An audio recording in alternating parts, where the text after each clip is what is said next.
Hello, Linda. Ken's funeral is about to start. You're not really planning on not coming, are you? Excuse me, what are you talking about? Ken has passed away. You got a call from Marissa yesterday, right? I'm coming to pick you up, so get ready. It's been 3 years since I divorced my husband. Out of the blue, I received a call from my mother-in-law, whom I hadn't been in touch with for years, telling me to attend my ex-husband's funeral. Logically, it makes no sense to invite an ex-wife to her former husband's funeral after several years have passed. But what does she mean by, "You got a call from Marissa"? My ex-husband was supposed to have died a year ago. Happening to be off from work, I, confused and not understanding the situation, got dressed in mourning clothes just in case. 30 minutes later, the doorbell rang insistently. Come on, we're going. It's outrageous not to show up at the funeral of a husband you once relied on, even if you're divorced. That funeral? You mean the first anniversary, right? My mother-in-law frowned. What? The funeral is about to start. Why would it be the first anniversary? Why am I not on the same page with my mother-in-law? A year ago, I was directly informed by Marissa, my ex-husband's current wife, of his passing. My husband passed away. I didn't contact you because I didn't want you to attend the funeral. But since you came to pay your respects, I thought I should let you know. At that time, I put $200 into a condolence envelope I had at home, intending it for incense money, and handed it over. When I mentioned this, my mother-in-law clicked her tongue quietly and furrowed her brows even more deeply. Just get in the car. Where's Alex? I'm not bringing Alex. I don't want him to see. Marissa. Without saying anything more, my mother-in-law put me in the passenger seat and headed straight for the funeral home. With the early passing of my ex-husband as the starting point, I was clueless about what was happening, yet I was being dragged into an unimaginable situation. I'm Linda, 35 years old, a single mother with a 3-year-old son, supported by my parents. I live at home and work as an office worker at a local real estate management company. Now, I find the lively and enjoyable child-rearing at my parents' home fulfilling. But when my husband demanded a divorce 3 years ago, I felt as though my world had ended. Who could have imagined being abandoned right after giving birth, with a newborn in tow? Now, I'm grateful that I was able to start raising my child at my parents' house immediately after being discharged from the hospital, living happily ever since. I met my ex-husband through my aunt's introduction. Linda, there's a wonderful person I think you should meet. My aunt, who's close with my mom, occasionally comes over for chats. Without any preamble, she dropped this suggestion, nearly causing me to spit out my tea in surprise. My aunt runs a small restaurant and is known among her patrons as the matchmaking aunt, having successfully paired off several couples who ended up getting married. There's a relative of a regular customer, a son who's over 35 and still hasn't had any marriage prospects.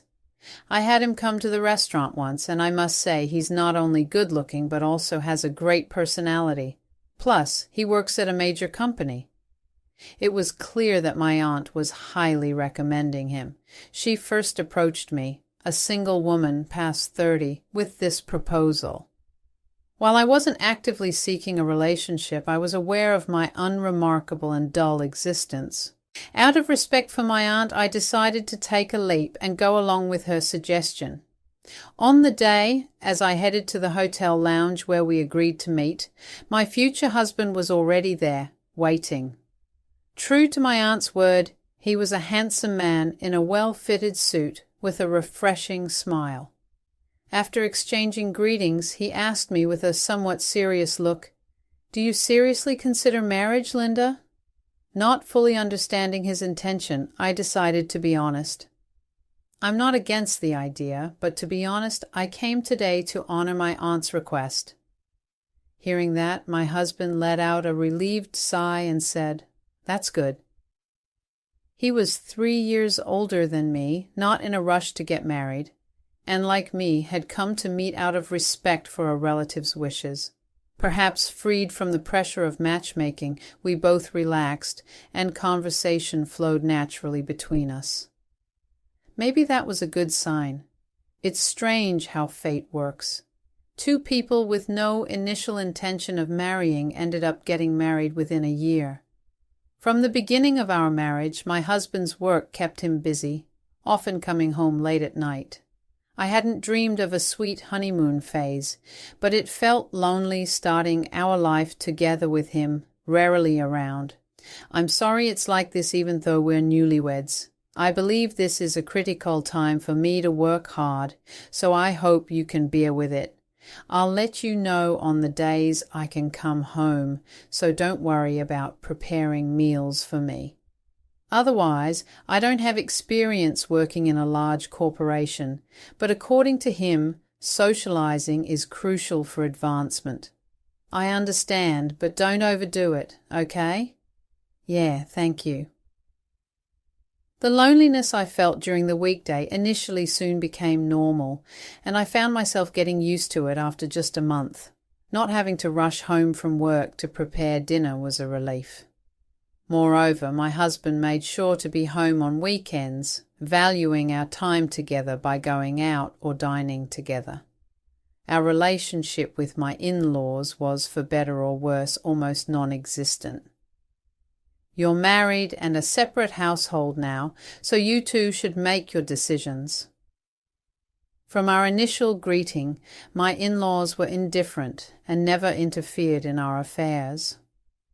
In a way, I think our marriage started off smoothly. Nearly a year into our marriage, I found out I was pregnant. I'm happy, my husband said, but his demeanor became more distant as days passed. As my pregnancy progressed, he started to spend weekends away from home, leaving me alone more frequently. The severe morning sickness and quitting my job due to the pregnancy were significant factors. Hey, let's go look at baby stuff soon. We need to start getting ready. I've got something on this weekend. You go ahead, pick whatever you like. Perhaps it was the hormonal changes making me emotionally unstable, but every time he said things like that, I felt a surge of sadness. Hey, this is your child too. Let's think about this together. Come on, I'm busy, you know. It's your child too, so you should prepare yourself. You have time during the day, so just go by yourself. Every time I brought up the topic of our child, my husband became increasingly irritable and raised his voice. Even though I realized a gap was forming between us, I felt powerless to do anything about it. Yet at that time, I still believed that the birth of our child would bring about a change in him. When labor started, my husband was nowhere to be found, despite numerous attempts to contact him. There was no response to my calls or messages. I called my mother and then headed to the hospital by taxi, where I safely gave birth to a boy. After waking up, I contacted my husband again, and he said, "Well done. It's pointless for me to be there now, isn't it? Let me know when you're being discharged. I'll come to pick you up." Hearing that provided me with a bit of relief. During my hospital stay, both my parents and my in-laws came to see the baby, taking turns holding him and saying, "He's so cute." Even my usually indifferent in-laws seemed genuinely happy at that moment. Although I was surrounded by happiness, the one person I wished most to be there, my husband, was absent. In the end, my husband never visited the hospital, not even once, and I found myself unable to share my feelings or seek advice from anyone. On the day of discharge, my husband came to pick me up from the hospital room at the time I had told him. As soon as he entered the room, I handed him our sleeping son without a word. For a moment my husband looked surprised, but then silently stared at his face, standing still. "The name's Alex, right? Hoping for a bright future." I was surprised that my husband had thought of a name for our son. I thought it was a good name. Surely everything will be okay. At that moment, I couldn't help but believe that a fun and happy future with our baby awaited us. However, my hopes were shattered in an instant. Returning home for the first time in a week, I found a pair of high heels with ribbons I had never seen before at the entrance. Entering the living room, there was a young woman wearing a short dress.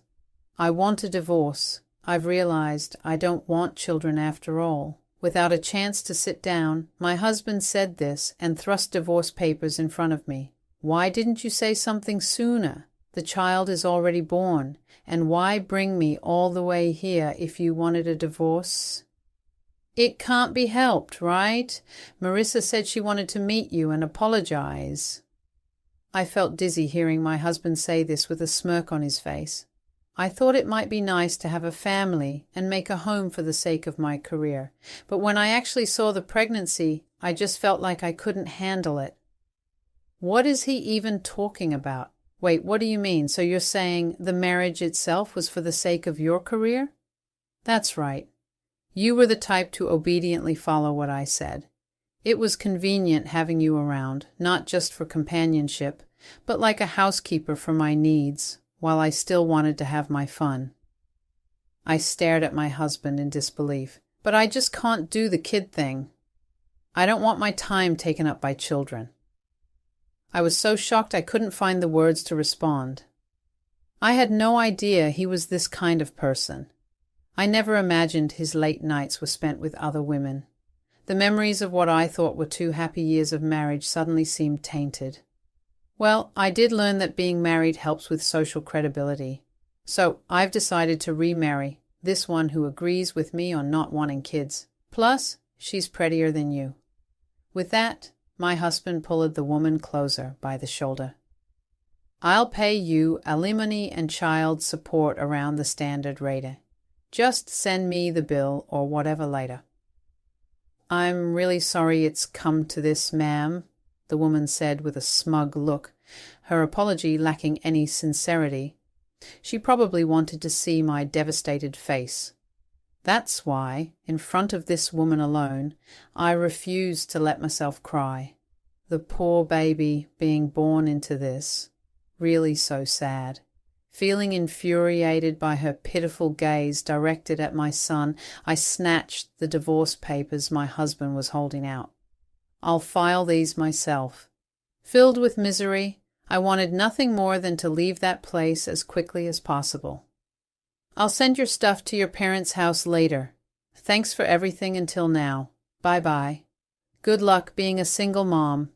Every word from that irritating woman made me want to punch her. But I silently turned and walked towards the entrance. The cardboard boxes stacked in the Japanese-style room next to the entrance were probably my belongings. They're all set to get rid of me. Holding my baby, I suppressed my frustration and left the familiar apartment behind. Despite my initial fury, by the time I reached my parents' house, I was utterly dejected and emotionless. With a blank expression, I started to explain what had happened, and my parents exploded with emotion on my behalf. That idiot! My father's face, red with anger and ready to storm out and confront my husband, was held back by my mother and me. My father's anger was so intense, it seemed unlikely that merely hitting someone would satisfy him. As I tried to hold him back, tears naturally started to fall. Damn it! I was overwhelmed by frustration, sadness, anger, and despair. All the emotions I had been suppressing surged forth, and before I knew it, I found myself crying uncontrollably like a child. It was only when both my parents hugged me and cried with me that I began to regain my composure. I decided to inform my in-laws of the divorce over the phone. It pained my heart, especially since they had been happy about their grandchild's birth at the hospital just the other day. So, if that's what you two have decided, I won't say anything. It's a shame about the grandchild. I'm sorry for what Ken did to you, my mother-in-law apologized. But she did not suggest trying to mend the marriage. Perhaps her son's marriage and his affairs were never truly of concern to my in-laws from the start. Afterward, through a lawyer, I filed for alimony and child support, and the divorce was finalized without issue. The alimony for both of us was transferred in one lump sum by my husband. He probably wanted to settle everything quickly to move on with his remarriage. We agreed on a child support payment of $800 every month, but there was no demand for visitation rights with our son. Realizing he truly had no interest in our child, I felt a clear sense of closure. Thus, our marriage ended unceremoniously after just 2 years. After the divorce, I moved back to my parents' house with my son, Alex. Currently, I'm working as an office worker at a real estate management company nearby, thanks to a referral from my father's acquaintance. According to what my aunt told me, my ex-husband and his affair partner remarried almost immediately after our divorce was finalized. I named our son Alex because in that moment at the hospital, it seemed like the one genuine thing my ex-husband expressed. I hope for a bright future for this child, and even if we never see his father again, I wanted to tell my son that he was loved by his father. A year after the divorce, when I had almost forgotten about him, I received a call from my ex-husband. I hadn't deleted his contact information because of the child support. Sorry to call out of the blue after such a long time. There's something I'd like to talk about. Can we meet? Hearing my ex-husband's voice for the first time in a year, it sounded dark and lifeless, as if he were a different person. Sensing the seriousness of the situation, I agreed to meet him at a cafe near my parents' house after work the next day. Actually, I've been diagnosed with an illness. It's already in a bad state. It's ridiculous that I didn't notice anything wrong with my own body until it got to this point, he said, with a weak smile, leaving me at a loss for words. So I might not be able to provide child support going forward. That's why I want to make our son the beneficiary of my life insurance. I was taken aback by his sudden offer, but I nodded silently to his earnest expression. Leaving a large sum of money to Marissa wouldn't do any good, he muttered under his breath. Driven by curiosity, I couldn't help but ask, "What did you see in her? Was it her looks?" Yeah, that was part of it, but despite appearances, she had her diligent moments. She seemed to understand what men wanted, knew how to reach out where it itched. Though now I realized that was just her way of snagging a man. His response made sense to me. I had never believed he was someone to marry solely based on appearances, but from the way he spoke, it seemed Marissa had outplayed him. Facing death. I've finally had the chance to reflect on my pointless life. The only thing of value I ever did was marrying you and bringing our child into this world in the quiet cafe. Only the sound of him sniffing echoed. I did something terrible to you back then. I'm an idiot for not realizing it until it came to this. I'm truly sorry. This is the only way I can make amends now. I could feel the sincerity in my husband's words. All right, make Alex the beneficiary. He's named Alex. When I nodded, my husband, unconcerned about the onlookers, began to cry out loud. I felt a slight relief knowing that he indeed had a heart. Later we met again to sign and stamp the documents as the legal guardian.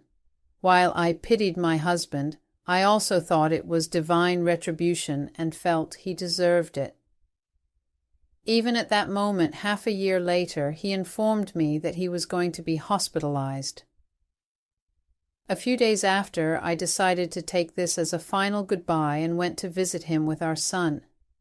Thinking it might be the last time, my husband was significantly more emaciated than when I last saw him, but he smiled upon seeing Alex. You've grown so much, Alex, thanks to being taken around by his grandparents. Alex, who wasn't shy around strangers, smiled back at my husband. I'm really sorry, such a cute kid. I was truly an idiot, it's my karma," as my husband cried, his face scrunched up. Alex gently patted him, comforting him. If only he had realized what was truly important sooner, my husband might have found happiness watching the two of them. The hatred I had for my husband seemed to disappear. However, as I left the hospital room and was descending to the first floor in the elevator, I encountered the last person I wanted to see. "Hey, why are you here?" Marissa was there, wearing those ribbon-adorned high heels. I remembered the humiliation I felt back then, resurfaced from the depths of my heart. "I was informed, so I came to see my son for the last time." Marissa glared at me and Alex with disdain. "Even though you were dumped, don't you ever come back. If you do, I won't let it go."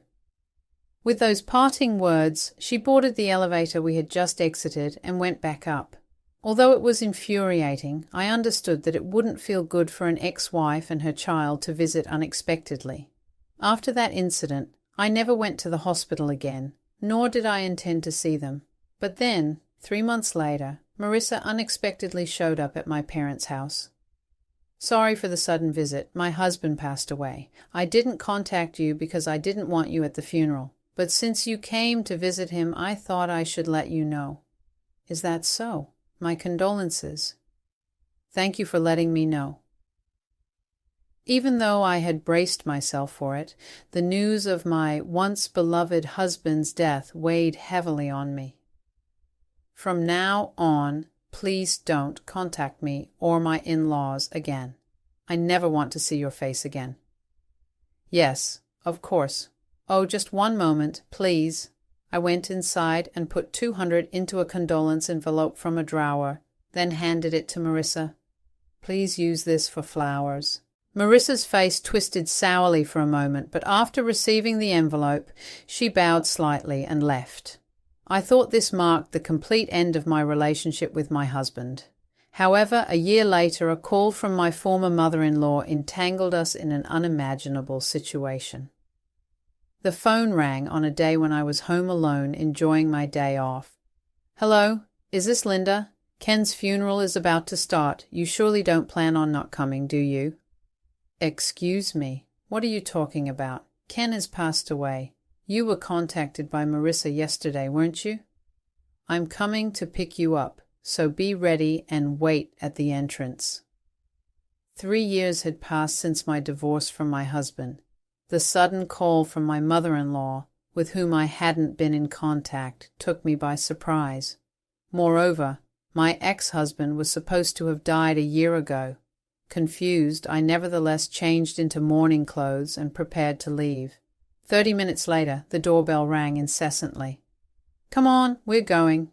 It's outrageous not to attend the funeral of a husband who treated you well, even if you're divorced."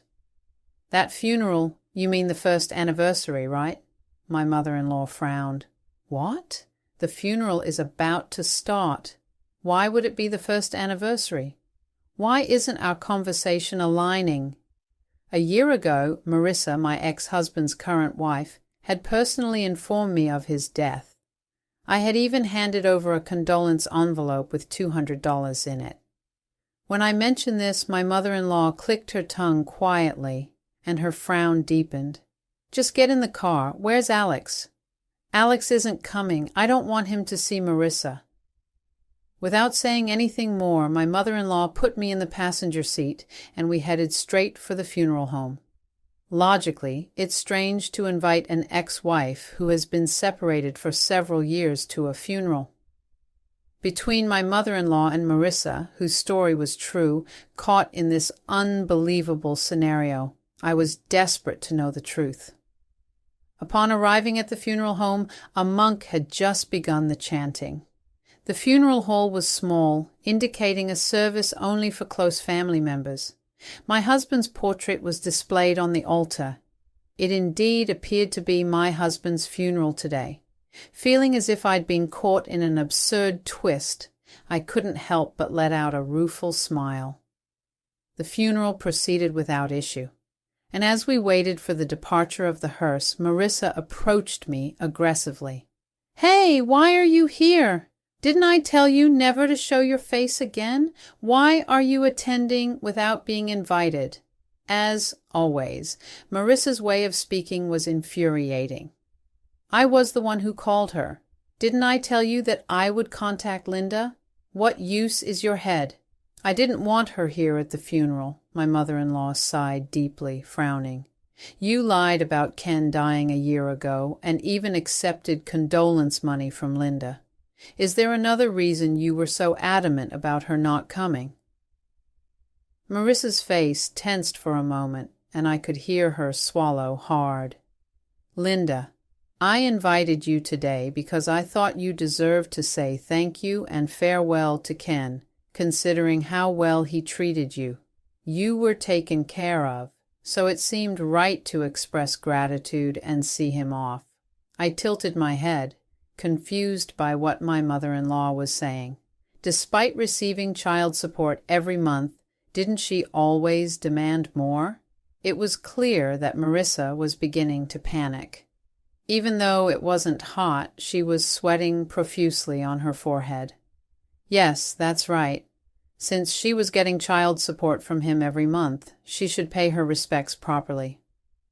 "But look, the funeral is over now, so you can go home. We'll say our goodbyes with just the family. Now come on, it's time for you to leave." Marissa, while making insistent gestures, tried to hurry me out by pushing on my back. Her actions were so unnatural that I started to understand the meaning behind my mother-in-law's frowns and questioning. She must have been suspecting Marissa all along.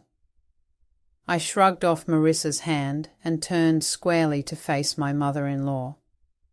"What additional child support? I haven't received anything beyond the agreed amount. I haven't been in contact with him for a long time." My mother-in-law's expression turned thunderous in an instant. "So you've been deceiving us all along.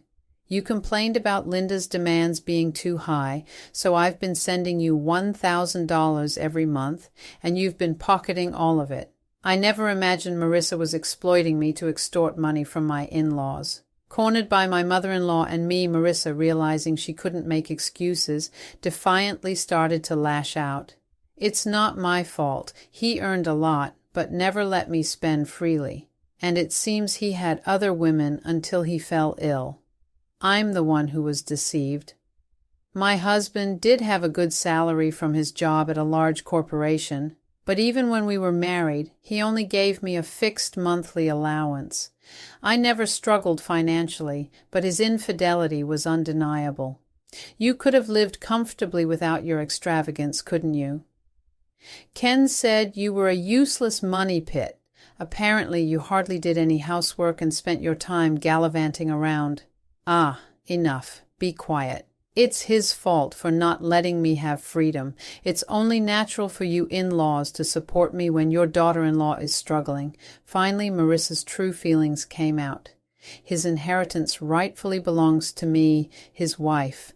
Now I can finally have my freedom, so don't just invite his ex-wife as you please." The reason Marissa didn't want me at the funeral was all about the inheritance. For Marissa, the idea of my son, my husband's legitimate child, receiving any inheritance was something she desperately wanted to avoid. The relatives waiting for the departure of the hearse were frowning and whispering among themselves. Hearing the commotion, my father-in-law came over and apologized to me. "I'm sorry you got dragged into this mess. I'll get in touch on another day, so it's okay for you to head home now. Thank you for coming." Turning my back on the still arguing mother-in-law and Marissa, I left without waiting for the hearse to depart, feeling entangled in an unfortunate situation. I hoped this would be the end, but I couldn't shake off a bad feeling. Unfortunately, my intuition would prove correct in the coming months. Nearly 3 months later, something unthinkable happened. It was a holiday, and we had gone to a large park with a packed lunch. The park, essentially a vast forest, was bustling with families and couples. Alex, now 3 years old, was energetically tireless, with my parents and me taking turns keeping up with his play. While my dad and I were lying on the leisure sheet, my mom, who had gone with Alex to the playground, came back panicked. "Alex is missing. Hurry up." Alarmed by her frantic demeanor, we all rushed over, but couldn't find Alex around the slide where he had been playing. He slid down once and went back up to slide again, so I waited below, but he never came back down. The large athletic-style slide was crowded with children that day, with kids disappearing inside momentarily. Instead of focusing on the slide, I expanded my view and scanned the surroundings again. Then I spotted Alex's yellow hat as he was walking along a path beyond the playground. It appeared he was being led by a woman I didn't recognize. "Alex!" Hearing my shout, Alex stopped and looked back, and at that moment the woman holding his hand started to run with him in her arms. "Wait!" Before I could start running, my father, who jogs as a hobby, had already sprinted ahead. My heart raced with fear, making it hard to run as I wanted. I called out to my father ahead, "Dad, they're heading towards the parking lot." My father increased his speed and shouted for help. "Someone, please stop that woman. She's kidnapping a child." The woman reached her car, trying to throw Alex into the passenger seat and get into the driver's seat herself, but she was unable to. Several young dads, responding to my father's cries, managed to grab the woman just as she was about to get into the car.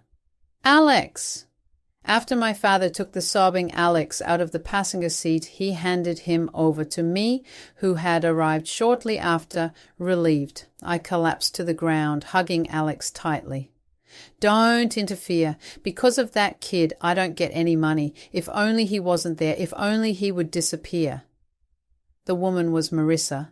Her eyes were bloodshot, and the way she screamed, spitting and raging, was clearly deranged. Trembling, I couldn't say anything back, just watched as the out-of-control Marissa was taken away by the arriving police car. Later, my father-in-law contacted me to apologize and discuss the receipt of my ex-husband's life insurance. It seemed my in-laws had been informed by my husband to proceed in this manner, but they had kept it a secret from Marissa until discussions about the inheritance could be held. Apart from the life insurance, Marissa was to inherit everything else, but it turned out there wasn't much of an estate left. The substantial alimony paid out for our divorcee 3 years prior and the expenses for his illness had left little money. However, there wasn't just one insurance policy, and Marissa must have received a significant sum, at least in the hundreds of thousands. Marissa had been splurging on young hosts. You see, she's always been reckless with money, and it seems she had a considerable amount of debt.